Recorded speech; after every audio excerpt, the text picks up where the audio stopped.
Om Swastiastu, selamat datang di channel YouTube saya. Perkenalkan, nama saya Komang Resi Dirga Mahendra dari Prodi Teknik Mesin Universitas Udayana dengan NIM 19055311153. Di sini saya akan menjelaskan mengenai CIM atau Computer Integrated Manufacturing.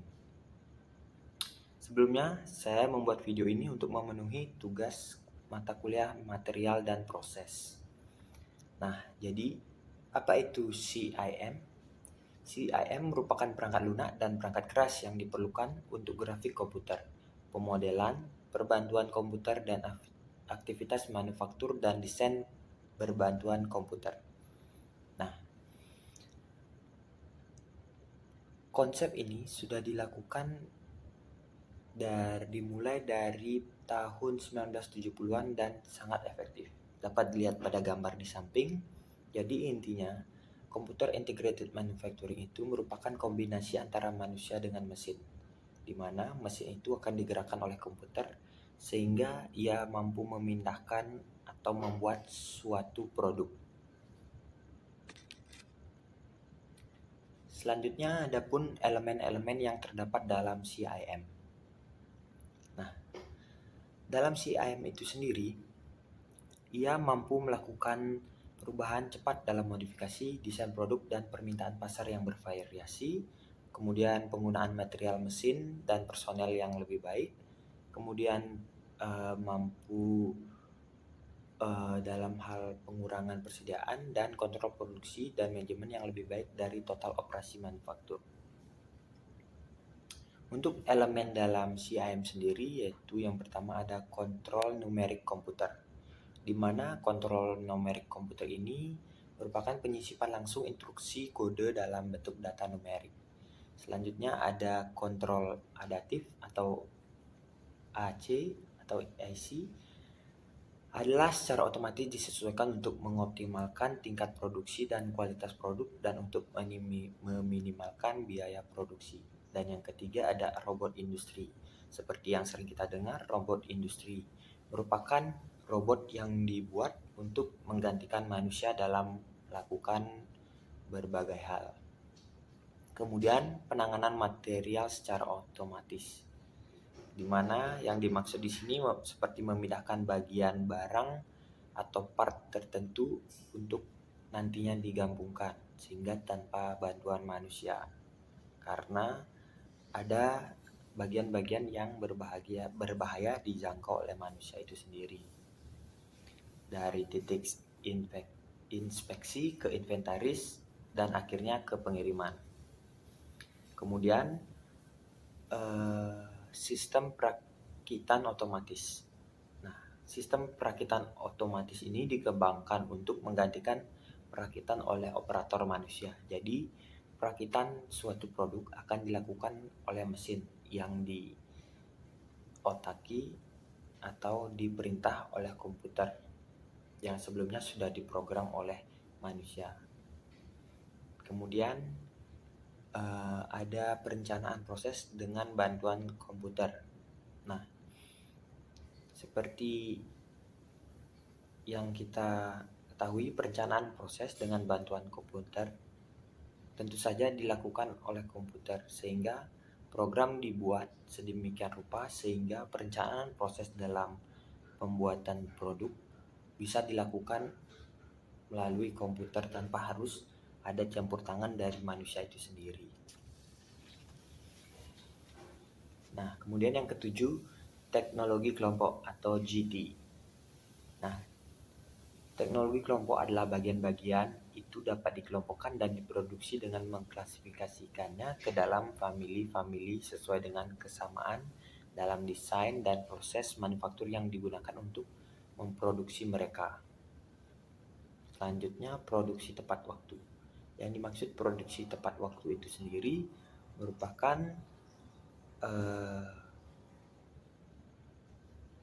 produksi yang harus dilakukan dalam tepat waktu, seperti pasokan bahan baku dan suku cadang dikirim ke pabrik tepat waktunya, kemudian suku cadang dan komponen diproduksi tepat pada waktunya untuk dibuat menjadi sub rakitan, dan yang terakhir produk dirakit dan selesai tepat waktu sehingga bisa dikirim ke pelanggan tepat waktu. Kemudian manufaktur seluler. Manufaktur seluler ini memanfaatkan workstation. Seperti yang kita ketahui, produk akan bergerak dari workstation 1 ke workstation berikutnya, sehingga masing-masing dari produk itu dapat dipantau dari awal proses hingga akhir di proses inspeksi. Kemudian sistem manufaktur fleksibel. Sistem manufaktur fleksibel ini mengintegrasikan manufaktur sel menjadi fasilitas produksi besar. Kemudian yang ke-11, sistem pakar. Sistem pakar pada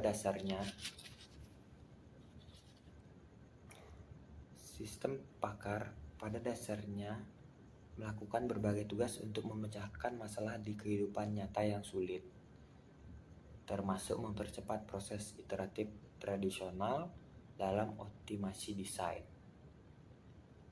Dan yang ke-12, kecerdasan buatan atau AI.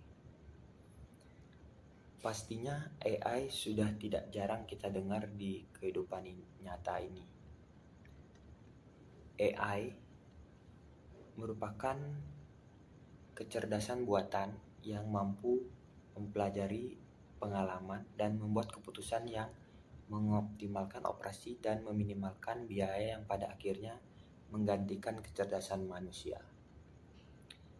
Dan yang ke-13, jaringan syaraf tiruan. Jaringan syaraf tiruan ini dirancang untuk mensimulasikan proses berpikir manusia. Selanjutnya saya akan menjelaskan mengenai jaminan mutu dan manajemen mutu total. Seperti kita ketahui, kualitas produk adalah salah satu aspek yang paling penting dari manufaktur, karena secara langsung mempengaruhi kepuasan pelanggan, sehingga memainkan peran penting dalam menentukan keberhasilan produk di pasar global.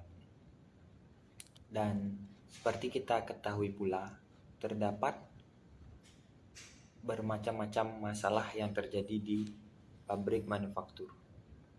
Seperti contohnya saja, mesin yang baru dihidupkan dengan mesin yang sudah panas akan menghasilkan produk yang berbeda, sehingga harus dilakukan pemantauan secara terus-menerus atau biasa dikenal dengan pemantauan online.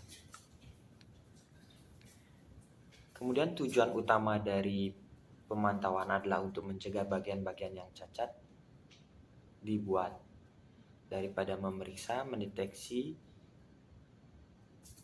setelah produk itu jadi, akan lebih sulit untuk diinspeksi. Dan terdapat 3 faktor untuk menjamin mutu, di mana terdapat jaminan mutu atau baku mutu, di mana baku mutu itu sendiri merupakan perusahaan yang sudah bersertifikasi ISO 9000. Nah, sertifikasi ISO 9000 ini merupakan sertifikasi untuk perusahaan yang sudah menjalankan perusahaan sesuai dengan kodrat jaminan mutu, bukan sertifikasi untuk produk. Dan yang kedua, rekayasa faktor manusia, di mana rekayasa faktor manusia ini merupakan interaksi manusia dengan mesin yang harus dipertimbangkan, karena interaksi manusia dan mesin ini merupakan hal yang penting dalam menjaga keamanan dan kenyamanan antara manusia dan mesin di pabrik manufaktur. Dan yang ketiga, tanggung jawab produk. Tanggung jawab produk yaitu merancang dan membuat produk yang aman, sehingga produk yang nantinya dipasarkan kepada pembeli atau konsumen dapat dipertanggungjawabkan keamanannya, tidak mencederai pelanggan. Seperti contohnya gerinda yang tidak benar pemasangan sehingga membuat pemakainya cedera. Selanjutnya di sini saya akan menjelaskan mengenai produksi ramping dan manufaktur lincah. Produksi ramping adalah metodologi yang melibatkan penilaian menyeluruh dari setiap aktivitas perusahaan dengan tujuan dasar meminimalkan pemborosan di semua tingkatan dan menyerukan penghapusan operasi yang tidak perlu yang tidak memberikan nilai tambah pada produk yang dibuat. Pendekatan ini juga disebut lean manufacturing, mengidentifikasi semua aktivitas produsen dari sudut pandang pelanggan dan mengoptimalkan proses yang digunakan untuk memaksimalkan nilai tambah. Kemudian fleksibilitas dapat dicapai melalui orang, peralatan, perangkat keras, dan lunak komputer, dan sistem komunikasi yang canggih.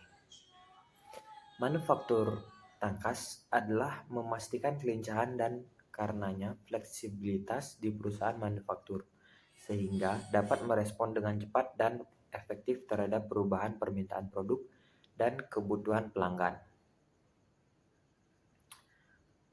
Selanjutnya, mengenai biaya manufaktur dan persaingan global.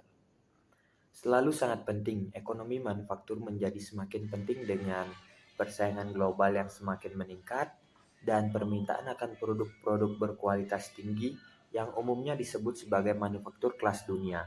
Dengan harga murah, biasanya biaya produksi suatu produk mewakili sekitar 40% dari harga jualnya, yang sering kali menjadi pertimbangan utama dalam daya jual produk dan kepuasan pelanggan secara umum. Adapun beberapa biaya pembuatan produk umumnya terdiri dari bahan perkakas tetap atau fixed, modal, dan tenaga kerja. Untuk biaya bahan sendiri itu tergantung dari jenis bahan yang digunakan. Dan selanjutnya perkakas, yaitu biaya yang digunakan untuk membeli perkakas dari alat produksi. Kemudian fixed atau tetap merupakan biaya tetap yang dikeluarkan untuk sewa lahan atau fasilitas yang lain. Kemudian biaya modal ini untuk membayarkan biaya pembelian mesin dan berbagainya. Dan yang terakhir tenaga kerja. Biaya tenaga kerja merupakan biaya yang dibayarkan untuk manusia yang bekerja pada pabrik manufaktur. Dan dapat dilihat pada tabel, dari berbagai negara terdapat perbedaan biaya manufaktur tergantung dari pendapatan negara itu sendiri. Sehingga tak jarang beberapa produsen manufaktur berasal dari negara-negara yang murah biaya manufakturnya.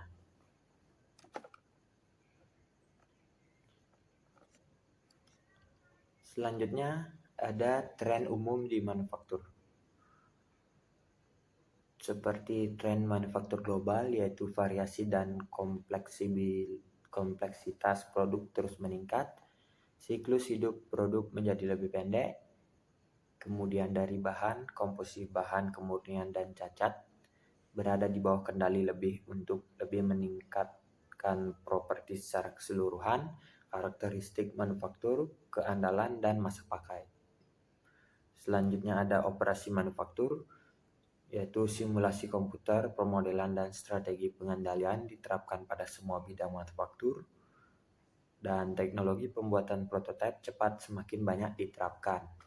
Selanjutnya ada sistem manufaktur, di mana kemajuan dalam perangkat lunak dan perangkat keras komputer diterapkan pada semua aspek produksi. Dan yang terakhir ada tujuan di bidang manufaktur, yaitu memenuhi semua persyaratan desain, spesifikasi produk, dan standar nasional dan internasional yang relevan untuk produk, dan menerapkan metode manufaktur yang paling ekonomis dan ramah lingkungan. Nah, itu dia beberapa tren umum di manufaktur. Oke, sekian dari penjelasan saya mengenai CIM. Jika ada salah kata, mohon dimaafkan. Dan terima kasih karena sudah menonton video ini. Jangan lupa like, comment, and subscribe. Saya tutup dengan Parama Santi. Om Santi Santi Santi Om. Thanks for